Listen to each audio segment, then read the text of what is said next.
All right, good afternoon and greetings from South Georgia, USA. We are in the 28th of February 2025. It's a beautiful day here in South Georgia.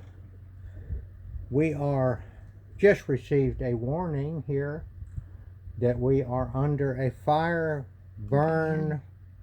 no fire burn warning in this county due to low humidity and high winds. And it hasn't rained in a while. Now, we were planning to barbecue in our Workhorse 1975T barbecue grill tomorrow. I don't know if that burn ban includes an enclosed barbecue grill like we have. I don't think it would, because this is a completely enclosed firebox and fire. So I don't think it is. They mean don't be setting a fire in your yard, burning up some bushes that you've collected and all. Okay, now I have bought this kindling cracker. Makes cutting kindling safer, quicker, and easier. Solid cast iron construction, made in Australia, and I noticed on the cast iron part itself it said designed in New Zealand. So it's important to New Zealand that they designed this thing. It was $180 shipped to my house via Walmart online. It arrived in 1 day, maybe two, no more than 2 days. And since I'm running this barbecue grill and planning to do a lot of that kind of work, using the firewood that we're collecting that had been knocked down by the hurricane, I felt like that it would be a good thing to get it and see. Now notice it says a cutting kindling. This is not a heavy-duty log splitter. I've already found that out. Kindling is your smaller pieces that you use in a barbecue grill. I'm going to show you what that is in just a second. I'm going to bring a couple of pieces over here and show you what is meant, okay? Okay, I have used this machine for 30 minutes or so. And I can tell you right now, this is what is meant by kindling.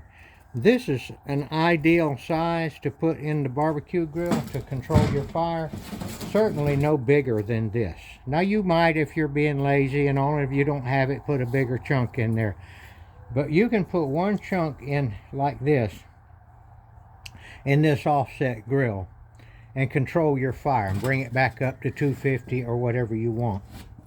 This is not what this machine is designed to split. It will go in the hole in the top. This will go in there, and you can split this. But I can tell you right now, this is not designed to split a log. This is we split some in there like this, but it's not. You have to hit it 6 or 8 times. This is not what this is meant for. This is look at this beautiful scroll work on here. This is designed in New Zealand. Can you see that on there?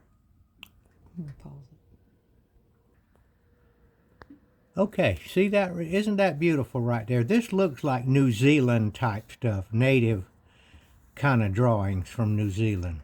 Very beautiful, very well designed machine here.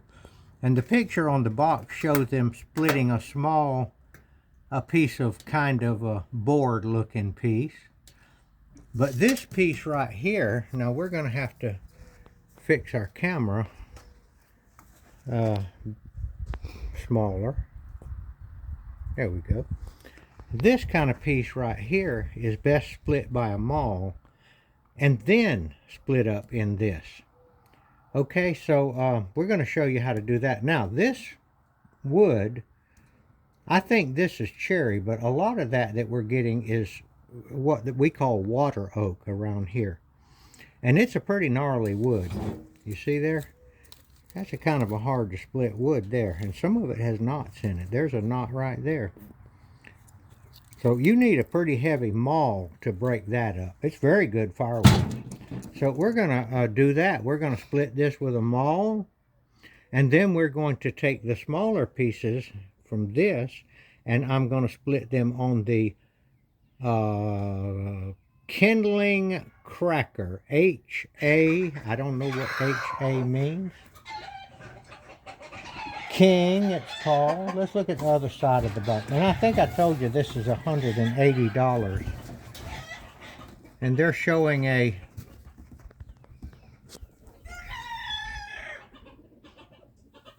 Okay, let me read it. A clever idea from New Zealand and a must for every home and campsite. And the kindling cracker firewood splitter, thank you, Rooster, makes it easy to split wood quickly and safely without an axe. Teenage inventor Isla Hutchison designed the kindling cracker firewood splitter for everyday home use in New Zealand's icy, rugged Taranaki region. Her design has won awards worldwide. Very nice. And so here we go. It's KINDLINGCRACKER.com. Now, we looked up the website. They sell this on their website, but you can also get it at Walmart, and you can get it the next day. So I'm sure they sell them to Walmart. Okay, we're going to go over there and do this with the maul. When I hit stuff with a maul, and I have screwed this thing down. Let me show you this over here while we're at it. This thing here has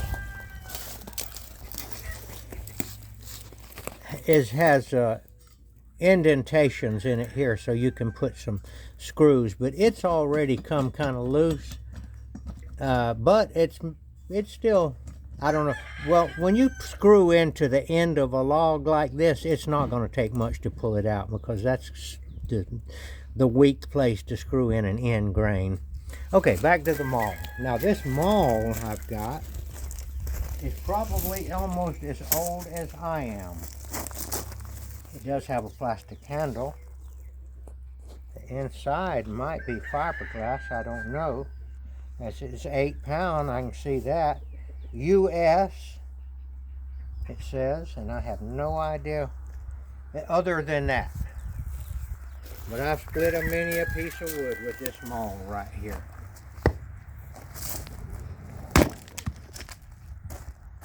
I didn't hit the center, but I don't care.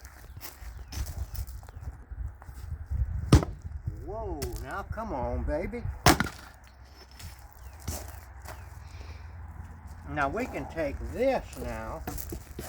This is getting small enough to use on this. It gets pretty hard now with the big maul. Now I've used it a good bit, and this is not the big maul. The 8 pound maul, that splits wood up. If you're going to build a good fire in a firebox in an offset grill like that. Now this is a 3 pound sledge, and I found out that if you tap it a few times, it kind of sets it. It sets it on that blade down there. And now we're gonna bingo.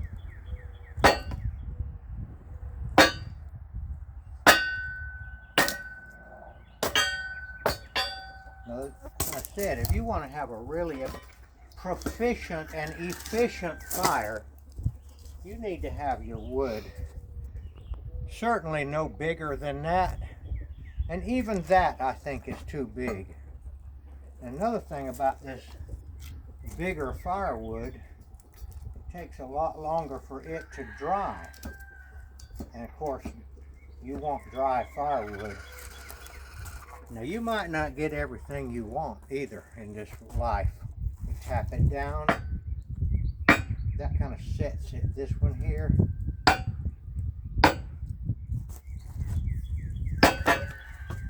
that's a good straight piece with no knots in it. made the kindling splitter look good, didn't it? Every piece does not go that easy, I promise you that. Here's a little piece here. Now, it'll split one like this, I think. I haven't tried a small piece like this, so let's tap it a couple of times to hold it. May as well get one on the other side while we're at it.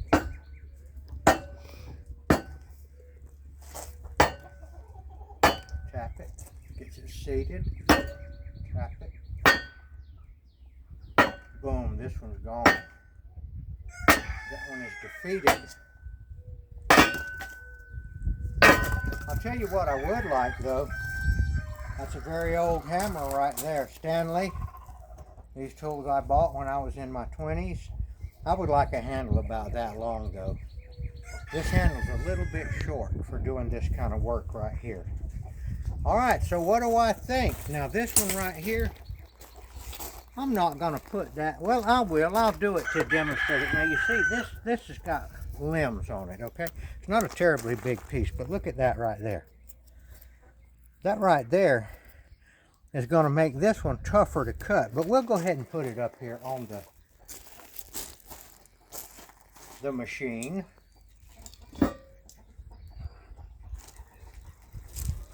And we'll tap it and seat it.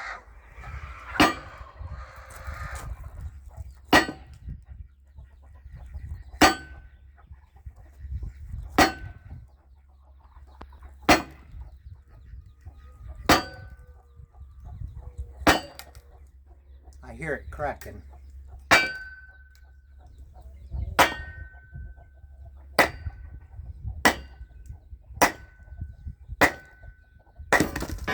Now I probably would have done better with that one to go ahead and put it on the ground and hit it with the maul. But for demonstration purposes, I did it like that because I want to give a good review of this device.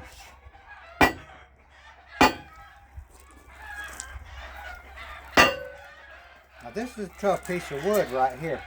This is definitely not the same. See, this is cherry. See how straight grain that is? It just went through there. This is that water oak. Look at that ragged.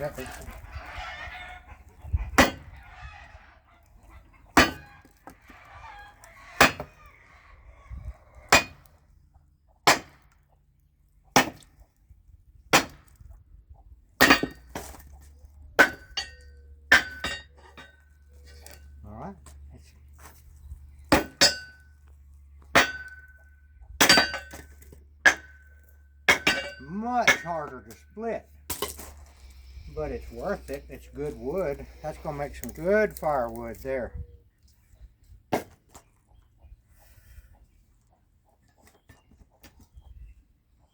kind of stuck there. What am I gonna do about that? That's a very sharp blade right there. There we go. That's small enough right there to put in the grill. All right, that's my review as the sun goes down here. Let's show you the grill while we're at it. That's the Workhorse 1975T. And that's what we're going to be cooking on. You build your fire on this end, and you can also use this part here. It actually has, I've got wood stored up in here. The fire goes down here. But this model has a grate inside here. They call that a cowboy grill. So when you get your bed of coals, you can cook something right in here. And that would be something that you want. It's going to be hot. Very hot there. And the fire, the heat goes in there. The fire doesn't go in there. And the smoke, and it goes in there, and now it goes into this beast of a barrel. Got two different grills. That'll hold a bunch of chickens, it'll hold a lot of meat, and it's also, this is also removable here if you need to get something that's taller. The hottest part of the grill is in this side, and as it comes over here, it's not quite as hot. It's hotter up here than it is down here.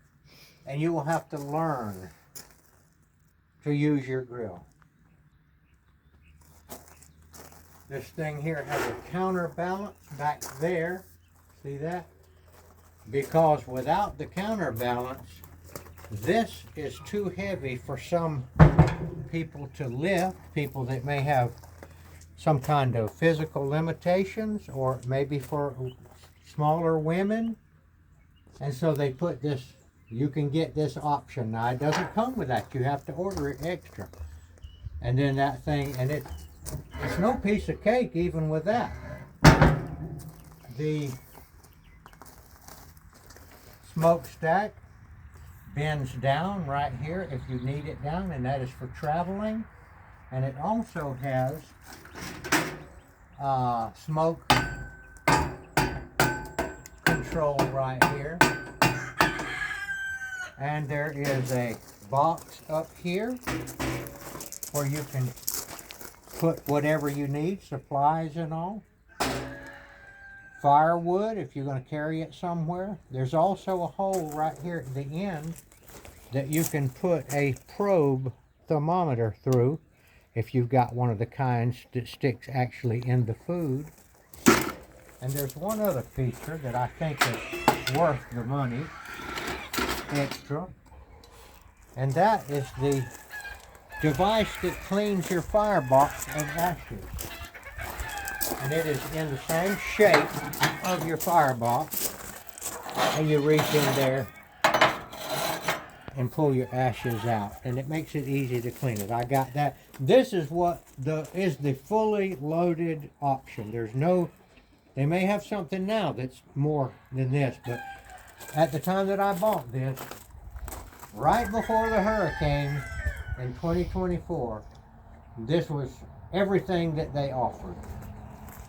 Trailer package, everything.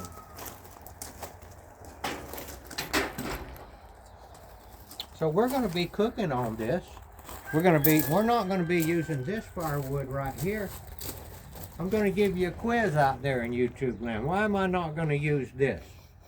Because this is green. I got some down there that will be dry, and so you don't want to use, you can put a piece or two green on there, but green firewood is not what you want to use. You want well-seasoned firewood. But you can, in a pinch, use green firewood, especially if you cut it into smaller pieces. We got something pretty right over here we want to show you. Right there. Let me see if I can zero in on her. More. Okay. You do it. Look at that. She's got... That's a fine hen right there. She sat on those eggs down there under one of those hay bales. We didn't know she was even there. Hatched all those biddies, and she sat on those eggs through that cold spell of about 5 nights in almost 20-degree weather, and put her fluffy hen's butt on those biddies and hatch them. What a fine hen that is. That's one we don't want to get rid of. Okay, thank you for watching, and we'll be keeping up with you. I hope you'll be keeping up with us. And I do want to declare the name of Jesus Christ before men, before the people out there, and tell you that it is my belief that Jesus is the way, the truth, and the life. And that if you want eternal life, Jesus has offered it to you, and he wants you just to ask him for it. That's all he requires of you. All right, thank you for watching, and please keep watching and subscribe and tell some other people. And, maybe they'll like to watch what we're doing here. Okay, thank you.